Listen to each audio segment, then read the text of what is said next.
KSUവിന്റെ നേതാവായിട്ട് അയാളെ അറസ്റ്റ് ചെയ്തിട്ട് എന്താ അറസ്റ്റ് ചെയ്യാത്തതെന്നായിരുന്നു പിണറായി വിജയന്റെ പോലീസ് എന്തുകൊണ്ട് അറസ്റ്റ് ചെയ്യുന്നില്ല എന്നായിരുന്നു കോൺഗ്രസ് നേതാക്കന്മാരുടെ ചോദ്യം. ഇന്ന് അറസ്റ്റ് ചെയ്തല്ലോ, തിരിച്ചൊരു ചോദ്യം ചോദിക്കാൻ നിങ്ങൾ തയ്യാറാണ്? കേരളത്തിലെ പ്രതിപക്ഷ നേതാവ് എത്ര ജനാധിപത്യ വിരുദ്ധനായിട്ടുള്ള ഒരാളാണ് അദ്ദേഹം.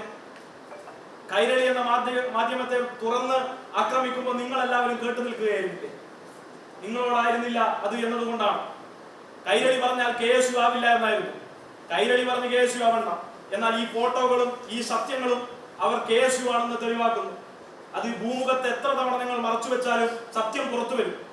ചോദ്യങ്ങളോട് അലോസരപ്പെടുന്ന പ്രതിപക്ഷ നേതാവ് ഇപ്പോ കൃത്യമായി പറഞ്ഞുകൊണ്ടിരിക്കുന്നത് SFI വിരുദ്ധ രാഷ്ട്രീയമാണ്. എന്തു പറഞ്ഞാലും SFI. നേരത്തെയും പറയുന്നത് കേട്ടു, ഞങ്ങൾ ഇനിയും SFIയെ കുറിച്ച് പറയും. SFI എന്തു കേട്ടാലും ഞങ്ങൾ വിമർശിക്കും. അങ്ങനെ ആർക്കും കൊട്ടാനുള്ള ചെണ്ടയൊന്നുമല്ല SFI. ഇടത് വിരുദ്ധത ബാധിച്ച് തെറ്റായ സ്ഥലജല വിഭ്രാന്തി ബാധിച്ച് ഇടപെടുകയാണ് അദ്ദേഹം.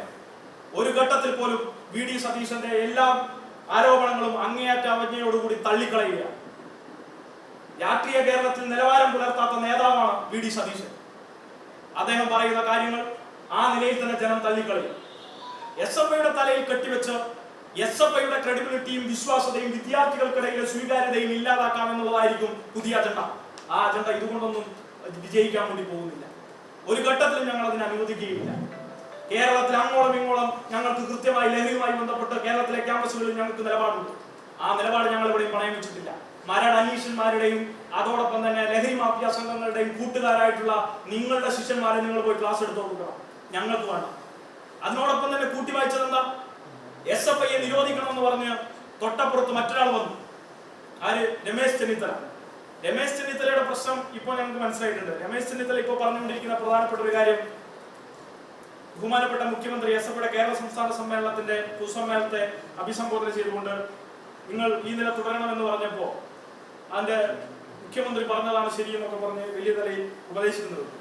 ഒന്ന്, കേരളത്തിലെ മുഖ്യമന്ത്രി പറഞ്ഞ കാര്യങ്ങളൊന്നും കൃത്യമായി മനസ്സിലാക്കാൻ പറ്റാത്തത് കൊണ്ടാണ് രമേശ് ചെന്നിത്തല ഇന്ന് ഇരിക്കുന്ന സ്ഥലത്തേക്ക്, ഇന്നിപ്പോൾ ഉള്ള സ്ഥലത്തേക്ക് എത്തിച്ചേർന്നത്. കേരളത്തിലെ മുൻ പ്രതിപക്ഷ നേതാവായിരുന്ന രമേശ് ചെന്നിത്തല കൃത്യമായി പ്രതിപക്ഷ നേതാവായിരുന്നപ്പോൾ കേരളത്തിലെ മുഖ്യമന്ത്രി പറഞ്ഞ പല കാര്യങ്ങളും മനസ്സിലാക്കാൻ കഴിയാത്തത് കൊണ്ടാണ് പ്രതിപക്ഷ നേതാവ് സ്ഥാനം പോലും പറഞ്ഞ് അതൊക്കെ നഷ്ടപ്പെട്ട് ഇത്രമേൽ വിലിഭ്യനായി മാറുന്നെത്തിക്കുന്ന നിലയിലേക്ക് കാര്യങ്ങൾ മാറി. ഇപ്പൊ രമേശ് ചെന്നിത്തലക്ക് കാര്യങ്ങളൊന്നും കൃത്യമായി മനസ്സിലാകുന്നില്ല എന്ന് ഞങ്ങൾക്ക് ധാരണയുണ്ട്. അതിന് അദ്ദേഹം പറഞ്ഞ വാക്കുകൾ SFIയെ നിരോധിക്കണം എന്നായിരുന്നു. SFIയെ നിരോധിക്കണം എന്ന ആവശ്യം 1970 ഞങ്ങൾ രൂപീകരിക്കപ്പെട്ട ഘട്ടം തൊട്ട് ഇവർ പറയുന്നതാണ്. അടിയന്തരാവസ്ഥയിൽ ഞങ്ങളെ നേരിട്ടിട്ടുണ്ട്. അടിയന്തരാവസ്ഥയിൽ വിസ തടവുകാരനായി ഞങ്ങളുടെ സംസ്ഥാന സെക്രട്ടറി സഖാവ് കോടിയേരി ബാലകൃഷ്ണൻ അന്ന് ജയിലിൽ കിടന്നിട്ടുണ്ട് 2 വർഷത്തിനടുത്തോളം. എത്ര സഖാക്കളെ ഞങ്ങൾക്ക് അന്ന് നഷ്ടപ്പെട്ടു. അടിയന്തരാവസ്ഥക്കാരെന്താണ്? ഞങ്ങൾക്ക് രക്തസാക്ഷികളെ, ഞങ്ങളുടെ സഖാക്കളെ കൊലപ്പെടുത്താൻ വേണ്ടി അവർ പോലീസിനെ വരെ പറഞ്ഞയച്ച് കൊലപ്പെടുത്തിയിട്ടുണ്ട്. എത്ര ഘട്ടങ്ങളിൽ, ഏതൊക്കെ ഘട്ടങ്ങളിൽ ഞങ്ങളെ ഇവർ വേട്ടയാടി. അപ്പോൾ ഇവർക്കിന്ന് വേണ്ടത് SFIയുടെ തകർച്ചയും അതിന്റെ പതർച്ചയുമാണ്. ആ പതർച്ചയും തകർച്ചയ്ക്കും ഒരു ഘട്ടത്തിൽ പോലും, ഏത് ഘട്ടത്തിലും ഞങ്ങൾ അതിനെ പ്രതിരോധിക്കും.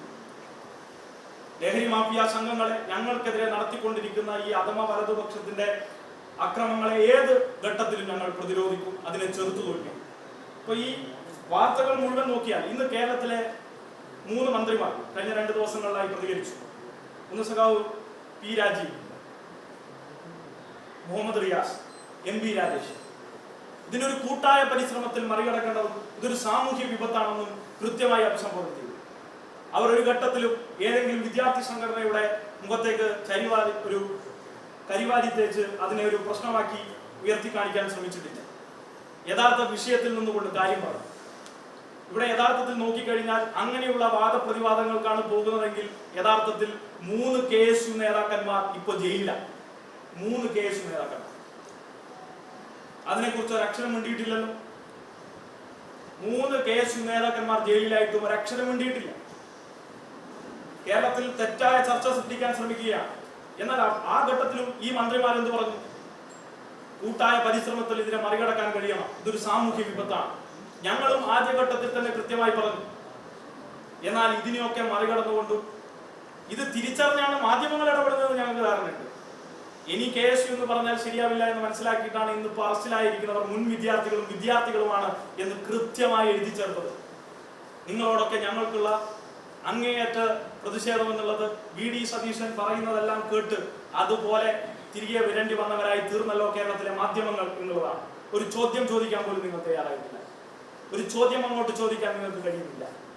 ചോദ്യം ചോദിച്ചവരെ നിശബ്ദരാക്കുന്ന ആ പ്രവണതയെ നിങ്ങൾക്ക് ഒരിക്കലും ചെറുക്കാൻ കഴിയില്ല. അപ്പോൾ കേരളത്തിലെ മാധ്യമങ്ങൾ പോറ്റി വളർത്തിയ പ്രസ്ഥാനമൊന്നുമല്ല ഷഫീഖ്, അത് ഞങ്ങൾക്ക് ആവശ്യവുമില്ല. പക്ഷെ സത്യം പറയാൻ നിങ്ങൾ തയ്യാറാണ്. ആ സത്യം പറയാത്തത് കൊണ്ട് തന്നെ അങ്ങേയറ്റ പ്രതിഷേധം ഞങ്ങൾ അതിൽ സൂചിപ്പിക്കുകയാണ്.